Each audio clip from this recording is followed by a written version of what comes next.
What's going on, guys? This is Rob, and we are back with Devil's Reign. Yes, we are. We are back with Devil's Reign. By the way, we're gonna finish Batman tomorrow, so don't worry. The Batman, the imposter storyline. Don't worry. We're gonna finish that tomorrow. I know a lot of you guys were freaking out because we uploaded the video for whatchamacallit, and you guys were like, "Oh, wait a minute."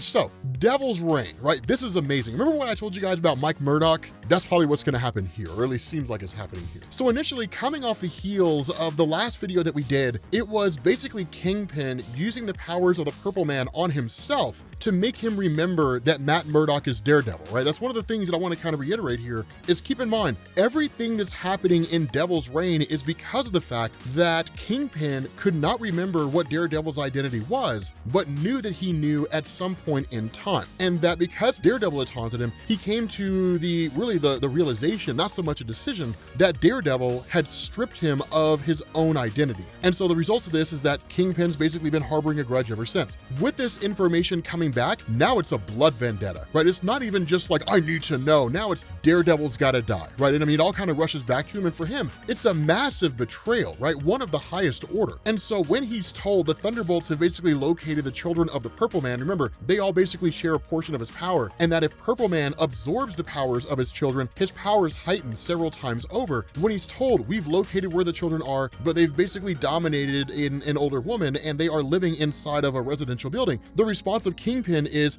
then go do it, right? Go grab them, casualties be damned. I don't care how many people die. Grab those kids and bring them in. And so switching over to the Purple Children, of course, they're basically trying to figure out exactly what it is that they're gonna do. The goal is to free Zebediah Killgrave, but what essentially ends up happening is, of course, there's a knock on the door. When they open it, it is John Walker, right? US agent there is part of the Thunderbolts, there to bring them in. And when they try to use their powers, of course, because there's essentially mental blocks in place, and partially because of his willpower, that he ultimately is able to overpower their abilities, that this essentially turns into the rest of the Thunderbolts jumping in, and then Electro essentially shocking the entirety of the Purple Kids and knocking them unconscious. Now, at that point, that's when you get into the involvement of the champions, and it just kind of makes good sense, right? I mean, I have a hard time believing that anybody who's reading Marvel Comics would support the Avengers showing up and basically pummeling the Purple Kids, right? Just beating up children. No one's really going to be okay with that. And so essentially, it's the champions jumping in as a way to basically save their Purple Children. Now, I have to believe that one of the things that Chip Zdarsky is toying with here is the possibility that we could actually see the Purple Children stepping in and becoming in some capacity involved with the champions, right? The champions are basically just the teenage superheroes, or the most popular teenage superheroes in Marvel Comics, right? That you got Kamala Khan, you've got Miles Morales and Sam Alexander Nova and a couple others, just the young popular superheroes, right? They're kind of like the cool kids table when it comes to the superhero community. But basically being there and saving them, right? Helping to rescue the Purple Children, it's one of those things where it's like, we could potentially have them there. Now, where the rest of the team, right? What's left of the Avengers essentially goes to face off against the Thunderbolts, suddenly Abomination arrives on the scene. Now, here's the thing. We never really have done a whole lot of coverage when it comes to Emil Blonsky, right? Covering Abomination and talking about his character. He's not necessarily on par with the Incredible Hulk insofar as like the Incredible Hulk gets stronger the angrier he gets, but the Abomination is no slouch. He's more than enough for everybody here. The other thing about this is that he's basically a criminal with a badge. And because of the fact that Kingpin is approaching this from a kind of by whatever means necessary approach, it means that Abomination has essentially permission to kill the superheroes if he has to, and he will. That's one of the big things, right? Abomination would more than overpower these superheroes and basically kill them all. And so where the Purple Children are essentially captured by Abomination, the whole thing is like, we have to go, right? Like Miles Morales and all of them are like, we have to leave. We can't stay here, you know? And with the response of Jessica Jones, it's like, no, we can't leave the kids here. Like Miles Morales is like, I totally get it, right? I mean, but that's Abomination, right? We'll save the kids at some point in time, but we can't do that if we're dead, and he will kill us. So we have to leave right now. Now, at this point, we switch over to a combination, or I guess a conversation between Mike Murdock and Butch. And the thing about this is it's actually a reference to the events from Daredevil Volume 6, Annual Number 1 in 2020. And what it does is it references the existence of a Norn Stone. Now, technically speaking, Mike Murdock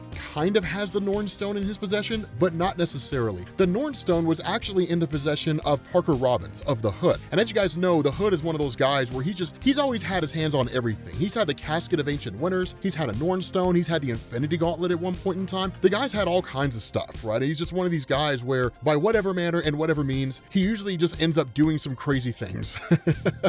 Parker Robbins is a really cool character, and I really hope he joins the MCU one day, like as the Hood. But the Norn Stone, as it's explained to us in terms of its use, which is seemingly what's going to apply here from Daredevil Annual, that Parker Robbins describes the Norn Stone as basically being something that can rewrite reality. Now, while the Norn Stones have been depicted in different ways over the years in Marvel Comics, in Spider-Man, or I guess Symbiote Spider-Man Crossroads #4, one of the things that was given to us is that the Norn Stones were seemingly created by the Celestials in the early days of the universe in order to allow the Celestials to explore other realities, to basically leave the universe and explore other universes. So essentially the Norn Stones were keys to the door that allowed them to access the multiverse. Whether or not that's still a part of Marvel's continuity, I'm not 100% sure, because the practical use of the Norn Stones has changed so much over the years that they're not really based or rooted in their original intention. In more recent years, the Norn Stones have just kind of become synonymous with the Asgardian mythos, right? So Thor and Odin and all that kind of stuff, especially when you look at stories like Thor Disassembled or Thor Ragnarok, as you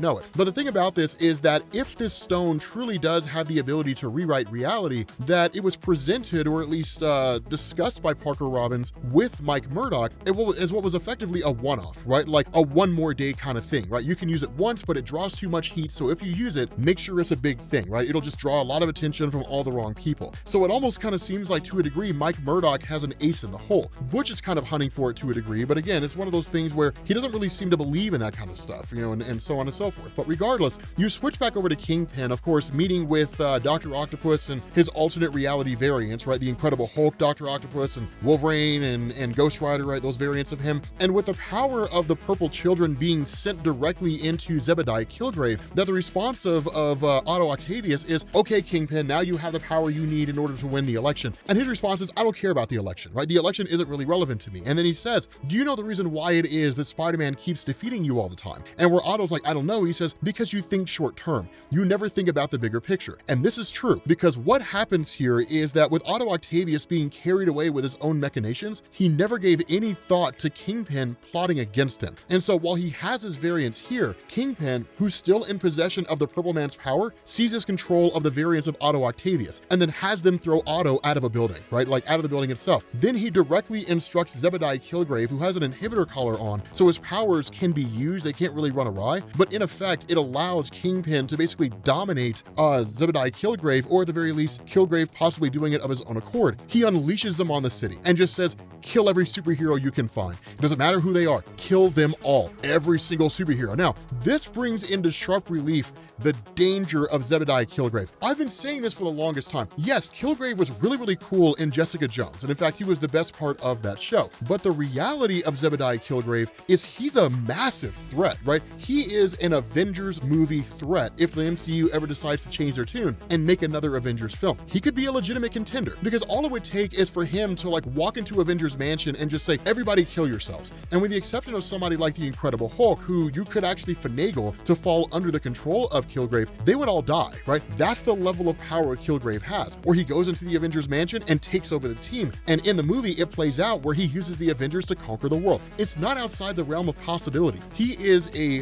highly slept on, but ridiculously overpowered character if you write him the right way and put him in the right circumstance, right? The guy could easily hold a movie on his own. The other part of this is that for the various members of the Purple family, as well as, or I guess the Purple Children, as well as the Avengers themselves, that at the end of the day, they don't really want to see the Avengers screw up. And in fact, there's one point where a discussion is had between Luke Cage and Daredevil, basically with Joseph, one of the Purple Children. And what they tell him is like, the Purple Man is 100% evil. The only reason the Purple Man hasn't used his powers to just inflict mass death and destruction is because it just doesn't suit his agenda. But he could, right? He's done nothing but destroy people's lives. That's all he does. He just satisfies his own personal gratification and cares nothing about the people that he affects. And the result of this is that he says the only way you're going to be able to defeat him is to kill him. You're going to have to. you're going to have to kill Purple Man. Of course, these guys basically being superheroes, Murdock says, I totally get what you're saying, but we're not going to kill him, right? He's like, that's what separates us from them. We help people, we save lives. But again, it's that philosophical discussion that we've brought up time and time again. What happens when you come across someone who can't be saved? Every single time they get out, they inflict mass destruction and harm. Is it one of those things where it's, well, we just lock them in prison for the rest of their lives? Is that really any better than killing them? You're basically just, I mean, in some places, depending on who you talk to and what psychological studies you read,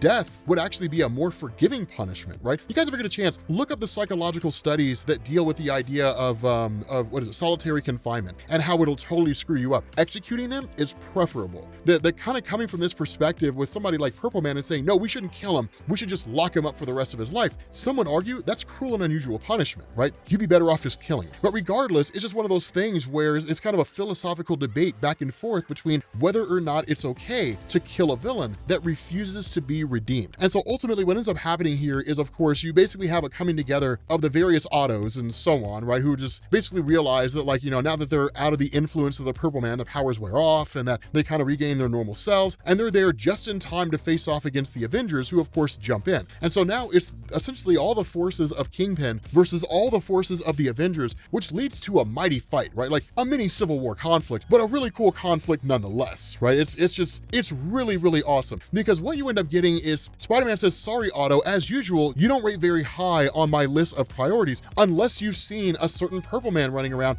We'd love to talk to him. And this voice seemingly comes out of nowhere and says, of course, as long as you don't mind it being a group conversation. And this is what makes things ridiculously difficult for the Avengers. And it's one of the things that makes Kilgrave so cool. He seized control of the city of New York. Like ultimately they're like, he's got everybody, right? Like all these innocent people, just all these people are here and they're all descending on the Avengers. What do you do here, right? Because each one of these people controlled by the Purple Man will, under the influence of the Purple Man, fight to the death in order to keep him alive. So how do you defeat the Purple Man without harming any innocent civilians? I don't know the answer to that question, because what we end up doing is switching over to Mike Murdock, that once he seems to get into his place, that, or at least maybe Matt's place, that what this is of course the whole thing being torn apart. He ends up calling Butch, believing Butch is looking for the Norn Stone that allows to rewrite reality and all that kind of stuff. But when that happens, he's met by the arrival of Kingpin. Now remember, Mike Murdock is the twin brother of Matt Murdock, who was basically created into existence accidentally by an Inhuman that could bring to life anything they read. And because Mike was an identity that Matt had used at one point in time, Mike was accidentally brought into existence by that guy's ability to rewrite reality. The problem is Kingpin doesn't know this. Kingpin looks at Mike Murdock and believes he's Matt. Now, part of this could also be because Kingpin is just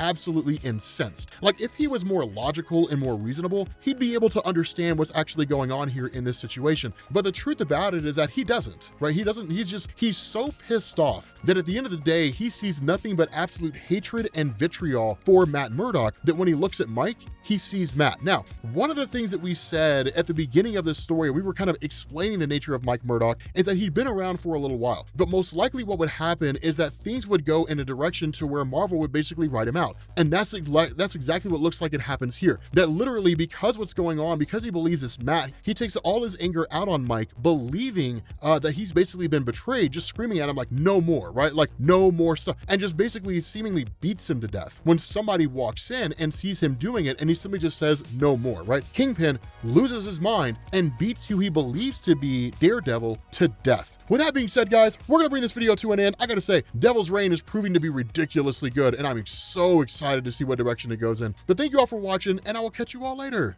Peace.